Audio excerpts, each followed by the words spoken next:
ರೈತರು ಸಂಕಷ್ಟದಲ್ಲಿದ್ದಾರೆ. ಆದರೆ ರಾಜ್ಯ ಸರ್ಕಾರ ಇದುವರೆಗೂ ಒಂದೇ ಒಂದು ನಯಾ ಪೈಸೆನೂ ಬಿಡುಗಡೆ ಮಾಡದೆ ರೈತರಿಗೆ ದ್ರೋಹ ಬಗೆತಾ ಇದೆ. ನಾವು ವಿಧಾನಸಭೆ ಒಳಗಡೆನೆ ಇದನ್ನ ಚರ್ಚೆ ಮಾಡಬೇಕು ಅಂತ ನಾವು JDS ಅವ್ರ ಜೊತೆನೂ ಕೂಡ ಮಾತುಕತೆ ಮಾಡಿದ್ದೀರಿ.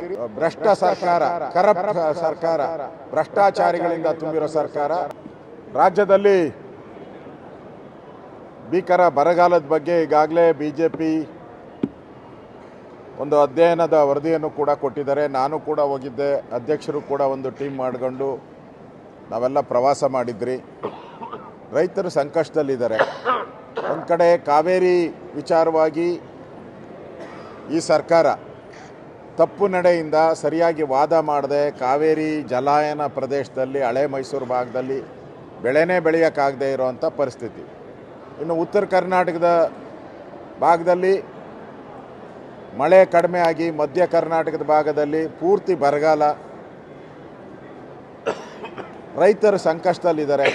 ಆದರೆ ರಾಜ್ಯ ಸರ್ಕಾರ ಇದುವರೆಗೂ ಒಂದೇ ಒಂದು ನಯಾ ಪೈಸೆನೂ ಬಿಡುಗಡೆ ಮಾಡದೆ ರೈತರಿಗೆ ದ್ರೋಹ ಬಗೆತಾ ಇದೆ. ಇನ್ನು ಬರಗಾಲ ಅಂತ ಘೋಷಣೆನೇ ಮಾಡಿಲ್ಲ. ನಾಳೆ ಏನೋ ವರದಿ ಏನೋ ಬರಗಾಲದ ಬಗ್ಗೆ ನಾಳೆ ಪರಮೇಶ್ವರ್ ಅವರು ಸ್ಟೇಟ್ಮೆಂಟ್ ಕೊಡೋರಿದ್ದಾರೆ. ನಾಳೆ ಯಾವ ಪುರುಷಾರ್ಥಕ್ಕೆ ಸ್ಟೇಟ್ಮೆಂಟ್ ಕೊಡ್ತೀರಾ? ನೀವು ಬರಗಾಲನ ಅಂತಲೇ ಘೋಷಣೆ ಮಾಡ್ದಿರಾ ಸ್ಟೇಟ್ಮೆಂಟ್ ಮಾಡಿ ಏನು ಉಪಯೋಗ? ಅದರಿಂದ ಸ್ಟೇಟ್ಮೆಂಟ್ ಮಾಡಿದ್ರೆ ನೀವೇನು ಹಣ ಬಿಡುಗಡೆ ಮಾಡಿದ್ದೀರಾ? ನೀವು ಸ್ಟೇಟ್ಮೆಂಟ್ ಮಾಡೋಕ್ಕೆ ಮುಂಚೆ ಇಷ್ಟು ಹಣ ಬಿಡುಗಡೆ ಮಾಡಿದ್ದೀರಿ, ಇಷ್ಟು ರೈತರು ಸಿಕ್ಕಿದೆ, ಇಷ್ಟು ಜಾನುವಾರುಗಳಿಗೆ ಇಷ್ಟು ಗೋಶಾಲೆ ಕಟ್ಟಿದ್ದೀರಿ, ಏನೂ ಇಲ್ಲ. ಬರೀ ಸ್ಟೇಟ್ಮೆಂಟಲ್ಲೇ ಸರ್ಕಾರ ನಡೆಸ್ತಾ ಇದ್ದಾರೆ ಇವರು. ನಾವು ವಿಧಾನಸಭೆ ಒಳಗಡೆನೆ ಇದನ್ನು ಚರ್ಚೆ ಮಾಡಬೇಕು ಅಂತ ನಾವು JDS ಅವ್ರ ಜೊತೆನೂ ಕೂಡ ಮಾತುಕತೆ ಮಾಡಿದ್ದೀರಿ. ಕುಮಾರಣ್ಣ ಅವ್ರ ಜೊತೆನೂ ಕೂಡ ಸಮನ್ವಯ ಸಮಿತಿಯಲ್ಲಿ ಮಾತಾಡಿದ್ದೀರಿ. ಇವತ್ತು ರೇವಣ್ಣವರು, ನಮ್ಮೆಲ್ಲ ಕೃಷ್ಣಪ್ಪನವರು ಎಲ್ಲರೂ ಕೂಡ ನಾವು ಇವತ್ತು ಚರ್ಚೆ ಮಾಡಿದ್ದೀರಿ. ನಿಲುವಳಿ ಸೂಚನೆಯೂ ಕೂಡ ಸನ್ಮಾನ್ಯ ರೇವಣ್ಣವರು ಇವತ್ತು ಬರಗಾಲದ ಬಗ್ಗೆ ಕೊಟ್ಟಿದ್ದಾರೆ. ಆದರೆ ನಮ್ಮೆಲ್ಲರ ದೃಷ್ಟಿ ಇರೋವಂಥದ್ದು ಬರಗಾಲದ ಬಗ್ಗೆ ಚರ್ಚೆ ಆಗಬೇಕು, ಈ ಸರ್ಕಾರಕ್ಕೆ ಚೀಮಾರಿ ಹಾಕಬೇಕು ಅನ್ನೋದಿದೆ. ಆದರೆ ಕಳಂಕಿತ ಮಂತ್ರಿಯನ್ನು ಇಟ್ಕೊಂಡು ಈ ಕಳಂಕಿತ ಮಂತ್ರಿಯನ್ನು ಕೈ ಬಿಡದೆ ಇವರೇ ಮಂತ್ರಿಮಂಡಲದಿಂದ ಕೈಬಿಟ್ಟು 187 ಕೋಟಿ ಲೂಟಿ ಆಗಿರೋದು ನಿಜ, ತಿಂದಿರೋದು ನಿಜ, ಅದು ಎಲೆಕ್ಷನ್ಗೆ ಹೋಗಿರೋದು ನಿಜ, ಇಷ್ಟು ಪ್ರೂವ್ ಆಗಿದೆ. ಅವ್ರ ಮೇಲೆ 4 ಕೇಸಿದೆ, 3 CBI, 1 ED ಕೇಸಿದೆ. ಇಷ್ಟಿದ್ರೂ ತಗೊಳ್ಳೋ ಅವಶ್ಯಕತೆ ಏನಿತ್ತು? ಆದ್ದರಿಂದ ಆ ಒಂದು ವಿಚಾರವನ್ನು ಪ್ರಮುಖವಾಗಿ ತಗೊಂಡು ಅದಾದಮೇಲೆ ಬರಗಾಲದ ಬಗ್ಗೆ ನಾವು ಚರ್ಚೆಗೆ ಹೋಗಬೇಕು ಅನ್ನೋ ತೀರ್ಮಾನವನ್ನು ಕೂಡ ಇವತ್ತು ನಾವು JDS ಜೊತೆ ಮಾತುಕತೆ ಆಡಿದ್ದೀರಿ. ಅವರು ಕೂಡ ಒಪ್ಕೊಂಡಿದ್ದಾರೆ. ಈ ಒಂದು ಭ್ರಷ್ಟ ಸರ್ಕಾರ, ಕರಪ್ಟ್ ಸರ್ಕಾರ, ಭ್ರಷ್ಟಾಚಾರಿಗಳಿಂದ ತುಂಬಿರೋ ಸರ್ಕಾರ ತೊಲಗೋವರೆಗೂ ನಮ್ಮ ಹೋರಾಟ ಮುಂದುವರಿತದೆ. ಇವತ್ತೂ ಕೂಡ ನಾವು ನಾಗೇಂದ್ರ ಅವರನ್ನು ವಜಾ ಮಾಡೋವರೆಗೂ ಇವತ್ತು ಕೂಡ ಧರಣಿಯನ್ನು ಮಾಡ್ತೀರಿ. ಆದರೆ ಬರಗಾಲದ ವಿಚಾರನೂ ಕೂಡ ಮುಂದಿನ ದಿನಗಳಲ್ಲಿ ಅದನ್ನು ತೆಗೆದುಕೊಂಡು ಸರ್ಕಾರ ಮೊದಲು ಬರಗಾಲ ಅಂತ ಘೋಷಣೆ ಮಾಡಲಿ, ಆಮೇಲೆ ಸ್ಟೇಟ್ಮೆಂಟ್ ಮಾಡಿದ್ರೆ ಅದಕ್ಕೆ ಅರ್ಥ ಬರುತ್ತೆ. ಬರಗಾಲ ಅಂತ ಘೋಷಣೆ ಮಾಡದೆ, ಅನುದಾನ ಬಿಡುಗಡೆ ಮಾಡದೆ, ಬರಗಾಲ ಅಂತ ಘೋಷಣೆ ಮಾಡದೆ ಸ್ಟೇಟ್ಮೆಂಟ್ ಮಾಡಿದ್ರೆ ಅದು ಸರ್ಕಾರಕ್ಕೆ ಚೀಮಾರಿ ಹಾಕ್ದಂಗೆ ಆಗ್ತೈತೆ. ಅದರಿಂದ ನಾವು ಮತ್ತು JDS ಅವರು ಒಟ್ಟಿಗೆ ತೀರ್ಮಾನ ಮಾಡಿದ್ದೀರಿ. ಇವತ್ತು ಕೂಡ ನಾವು ನಾಗೇಂದ್ರನ್ನು ವಜಾ ಮಾಡಿ ರಾಜ್ಯ ಸರ್ಕಾರದ ಬೊಕ್ಕಸಕ್ಕೆ 187 ಕೋಟಿ ವಾಪಸ್ ಬರಬೇಕು. ಅಲ್ಲಿವರೆಗೂ ನಮ್ಮ ಹೋರಾಟ. ಇವತ್ತು ನಮ್ಮ ಪಕ್ಷದ ವತಿಯಿಂದ ನಾವು ಬರಗಾಲದ ಬಗ್ಗೆ ಒಂದು ರೂಲ್ 16ನಲ್ಲಿ ನಿಲುವಳಿ ಸೂಚನೆ ಕೊಟ್ಟಿದ್ದೆ. ನಮ್ಮ ಪಕ್ಷದ ನಾಯಕರಾದಂಥ ಸುರೇಶ್ ಬಾಬು ಅವರು ಕೊಟ್ಟಿದ್ದರು. ಕಳೆದ 2 ವರ್ಷದ ರೈತರು ಬೆಳೆ ನಾಶ ಆಗಿರೋದು ಇನ್ಶೂರೆನ್ಸ್ ಇವತ್ತುವರೆಗೆ ಕೊಟ್ಟಿಲ್ಲ. ಮತ್ತು ಅದ್ರ ಜೊತೆಗೆ ವಿಮೆಯರು ಸಹ ಸರ್ಕಾರದ ಜೊತೆ ಶಾಮೀಲಾಗಿ ರೈತರಿಗೆ ಸರಿಯಾದ ರೀತಿ ಬೆಳೆ ವಿಮೆ ಕೊಡ್ತಾ ಇಲ್ಲ. ನೀರಾವರಿ ಪ್ರದೇಶದಲ್ಲಿ ನಾಲೆಗಳು ಬಿಟ್ಟಿಲ್ಲ. ಹೇಮಾವತಿ ಇರ್ಬೋದು, ಕಾವೇರಿ ನದಿಯ ಅಚ್ಚುಕಟ್ಟು KRS ಡ್ಯಾಮ್ನಿಂದ ಇರ್ಬೋದು, ಯಾವುದೇ ನೀರು ಇವತ್ತು ಕೃಷಿ ಚಟುವಟಿಕೆಗಳಿಗೆ ಒಂದು ಹನಿ ನೀರು ಬಂದಿಲ್ಲ. ಸಂಪೂರ್ಣ ರೈತರು ಇವತ್ತು ಸಂಕಷ್ಟದಲ್ಲಿದ್ದಾರೆ. ಆಮೇಲೆ ಕೃಷಿ ಏನು ಜಮೀನಿದೆ ಬರಡು ಭೂಮಿನಲ್ಲೂ ಸಹ ಇವತ್ತು ಯಾವುದೇ ಬೆಳೆ ಮಾಡಿಲ್ಲ. ಕೋಟ್ಯಾಂತರ ರೂಪಾಯಿನ ಇವತ್ತು ಬೆಳೆ ನಾಶ ಆಗಿದೆ ಅನ್ನೋದು ಸರ್ಕಾರ ಇಲ್ಲಿವರೆಗೆ ಗಮನಿಸಿಲ್ಲ.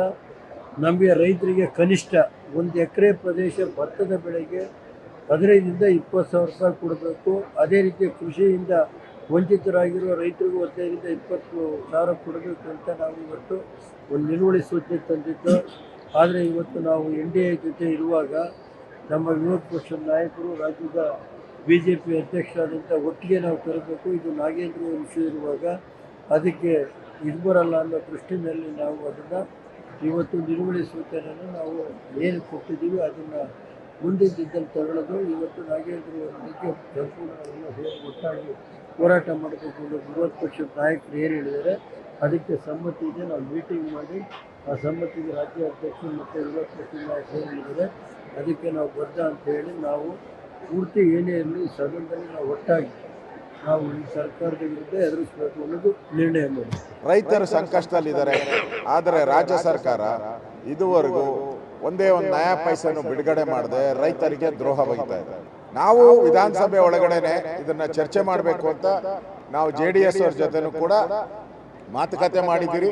ಭ್ರಷ್ಟ ಸರ್ಕಾರ, ಕರಪ್ಟ್ ಸರ್ಕಾರ, ಭ್ರಷ್ಟಾಚಾರಿಗಳಿಂದ ತುಂಬಿರೋ ಸರ್ಕಾರ. ರಾಜ್ಯದಲ್ಲಿ ಭೀಕರ ಬರಗಾಲದ ಬಗ್ಗೆ ಈಗಾಗಲೇ BJP ಒಂದು ಅಧ್ಯಯನದ ವರದಿಯನ್ನು ಕೂಡ ಕೊಟ್ಟಿದ್ದಾರೆ. ನಾನು ಕೂಡ ಹೋಗಿದ್ದೆ, ಅಧ್ಯಕ್ಷರು ಕೂಡ ಒಂದು ಟೀಮ್ ಮಾಡಿಕೊಂಡು ನಾವೆಲ್ಲ ಪ್ರವಾಸ ಮಾಡಿದ್ರಿ. ರೈತರು ಸಂಕಷ್ಟದಲ್ಲಿದ್ದಾರೆ. ಒಂದು ಕಡೆ ಕಾವೇರಿ ವಿಚಾರವಾಗಿ ಈ ಸರ್ಕಾರ ತಪ್ಪು ನಡೆಯಿಂದ ಸರಿಯಾಗಿ ವಾದ ಮಾಡದೆ ಕಾವೇರಿ ಜಲಾಯನ ಪ್ರದೇಶದಲ್ಲಿ ಹಳೆ ಮೈಸೂರು ಭಾಗದಲ್ಲಿ ಬೆಳೆನೇ ಬೆಳೆಯೋಕ್ಕಾಗದೇ ಇರೋವಂಥ ಪರಿಸ್ಥಿತಿ. ಇನ್ನು ಉತ್ತರ ಕರ್ನಾಟಕದ ಭಾಗದಲ್ಲಿ ಮಳೆ ಕಡಿಮೆ ಆಗಿ ಮಧ್ಯ ಕರ್ನಾಟಕದ ಭಾಗದಲ್ಲಿ ಪೂರ್ತಿ ಬರಗಾಲ. ರೈತರು ಸಂಕಷ್ಟದಲ್ಲಿದ್ದಾರೆ, ಆದರೆ ರಾಜ್ಯ ಸರ್ಕಾರ ಇದುವರೆಗೂ ಒಂದೇ ಒಂದು ನಯಾ ಪೈಸೆಯನ್ನು ಬಿಡುಗಡೆ ಮಾಡದೆ ರೈತರಿಗೆ ದ್ರೋಹ ಬಗೆತಾ ಇದೆ. ಇನ್ನು ಬರಗಾಲ ಅಂತ ಘೋಷಣೆನೇ ಮಾಡಿಲ್ಲ. ನಾಳೆ ಏನೋ ವರದಿ ಏನೋ ಬರಗಾಲದ ಬಗ್ಗೆ ನಾಳೆ ಪರಮೇಶ್ವರ್ ಅವರು ಸ್ಟೇಟ್ಮೆಂಟ್ ಕೊಡೋರಿದ್ದಾರೆ. ನಾಳೆ ಯಾವ ಪುರುಷಾರ್ಥಕ್ಕೆ ಸ್ಟೇಟ್ಮೆಂಟ್ ಕೊಡ್ತೀರಾ? ನೀವು ಬರಗಾಲನ ಅಂತಲೇ ಘೋಷಣೆ ಮಾಡ್ದಿರಾ ಸ್ಟೇಟ್ಮೆಂಟ್ ಮಾಡಿ ಏನು ಉಪಯೋಗ? ಅದರಿಂದ ಸ್ಟೇಟ್ಮೆಂಟ್ ಮಾಡಿದ್ರೆ ನೀವೇನು ಹಣ ಬಿಡುಗಡೆ ಮಾಡಿದ್ದೀರಾ? ನೀವು ಸ್ಟೇಟ್ಮೆಂಟ್ ಮಾಡೋಕ್ಕೆ ಮುಂಚೆ ಇಷ್ಟು ಹಣ ಬಿಡುಗಡೆ ಮಾಡಿದ್ದೀರಿ, ಇಷ್ಟು ರೈತರು ಸಿಕ್ಕಿದೆ, ಇಷ್ಟು ಜಾನುವಾರುಗಳಿಗೆ ಇಷ್ಟು ಗೋಶಾಲೆ ಕಟ್ಟಿದ್ದೀರಿ, ಏನೂ ಇಲ್ಲ, ಏನೂ ಇಲ್ಲ. ಬರೀ ಸ್ಟೇಟ್ಮೆಂಟಲ್ಲೇ ಸರ್ಕಾರ ನಡೆಸ್ತಾ ಇದ್ದಾರೆ ಇವರು. ನಾವು ವಿಧಾನಸಭೆ ಒಳಗಡೆನೆ ಇದನ್ನು ಚರ್ಚೆ ಮಾಡಬೇಕು ಅಂತ ನಾವು JDS ಅವ್ರ ಜೊತೆನೂ ಕೂಡ ಮಾತುಕತೆ ಮಾಡಿದ್ದೀರಿ. ಕುಮಾರಣ್ಣವ್ರ ಜೊತೆನೂ ಕೂಡ ಸಮನ್ವಯ ಸಮಿತಿಯಲ್ಲಿ ಮಾತಾಡಿದ್ದೀರಿ. ಇವತ್ತು ರೇವಣ್ಣವರು, ನಮ್ಮೆಲ್ಲ ಕೃಷ್ಣಪ್ಪನವರು ಎಲ್ಲರೂ ಕೂಡ ನಾವು ಇವತ್ತು ಚರ್ಚೆ ಮಾಡಿದ್ದೀರಿ. ನಿಲುವಳಿ ಸೂಚನೆಯೂ ಕೂಡ ಸನ್ಮಾನ್ಯ ರೇವಣ್ಣವರು ಇವತ್ತು ಬರಗಾಲದ ಬಗ್ಗೆ ಕೊಟ್ಟಿದ್ದಾರೆ. ಆದರೆ ನಮ್ಮೆಲ್ಲರ ದೃಷ್ಟಿ ಇರೋವಂಥದ್ದು ಬರಗಾಲದ ಬಗ್ಗೆ ಚರ್ಚೆ ಆಗಬೇಕು, ಈ ಸರ್ಕಾರಕ್ಕೆ ಚೀಮಾರಿ ಹಾಕಬೇಕು ಅನ್ನೋದಿದೆ. ಆದರೆ ಕಳಂಕಿತ ಮಂತ್ರಿಯನ್ನು ಇಟ್ಕೊಂಡು ಈ ಕಳಂಕಿತ ಮಂತ್ರಿಯನ್ನು ಕೈ ಬಿಡದೆ ಇವರೇ ಮಂತ್ರಿಮಂಡಲದಿಂದ ಕೈಬಿಟ್ಟು 187 ಕೋಟಿ ಲೂಟಿ ಆಗಿರೋದು ನಿಜ, ತಿಂದಿರೋದು ನಿಜ, ಅದು ಎಲೆಕ್ಷನ್ಗೆ ಹೋಗಿರೋದು ನಿಜ, ಇಷ್ಟು ಪ್ರೂವ್ ಆಗಿದೆ. ಅವ್ರ ಮೇಲೆ 4 ಕೇಸಿದೆ, 3 CBI 1 ED ಕೇಸಿದೆ. ಇಷ್ಟಿದ್ರೂ ತಗೊಳ್ಳೋ ಅವಶ್ಯಕತೆ ಏನಿತ್ತು? ಆದ್ದರಿಂದ ಆ ಒಂದು ವಿಚಾರವನ್ನು ಪ್ರಮುಖವಾಗಿ ತಗೊಂಡು ಅದಾದಮೇಲೆ ಬರಗಾಲದ ಬಗ್ಗೆ ನಾವು ಚರ್ಚೆಗೆ ಹೋಗಬೇಕು ಅನ್ನೋ ತೀರ್ಮಾನವನ್ನು ಕೂಡ ಇವತ್ತು ನಾವು JDS ಜೊತೆ ಮಾತುಕತೆ ಆಡಿದ್ದೀರಿ. ಅವರು ಕೂಡ ಒಪ್ಕೊಂಡಿದ್ದಾರೆ.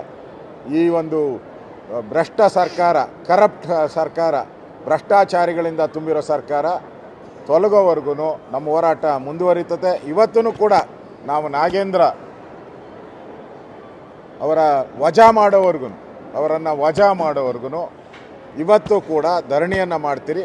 ಆದರೆ ಬರಗಾಲದ ವಿಚಾರನೂ ಕೂಡ ಮುಂದಿನ ದಿನಗಳಲ್ಲಿ ಅದನ್ನು ತೆಗೆದುಕೊಂಡು ಸರ್ಕಾರ ಮೊದಲು ಬರಗಾಲ ಅಂತ ಘೋಷಣೆ ಮಾಡಲಿ, ಆಮೇಲೆ ಸ್ಟೇಟ್ಮೆಂಟ್ ಮಾಡಿದ್ರೆ ಅದಕ್ಕೆ ಅರ್ಥ ಬರುತ್ತೆ. ಬರಗಾಲ ಅಂತ ಘೋಷಣೆ ಮಾಡದೆ, ಅನುದಾನ ಬಿಡುಗಡೆ ಮಾಡದೆ, ಬರಗಾಲ ಅಂತ ಘೋಷಣೆ ಮಾಡದೆ ಸ್ಟೇಟ್ಮೆಂಟ್ ಮಾಡಿದ್ರೆ ಅದು ಸರ್ಕಾರಕ್ಕೆ ಚೀಮಾರಿ ಹಾಕ್ದಂಗೆ ಆಗ್ತೈತೆ. ಅದರಿಂದ ನಾವು ಮತ್ತು JDS ಅವರು ಒಟ್ಟಿಗೆ ತೀರ್ಮಾನ ಮಾಡಿದ್ದೀರಿ.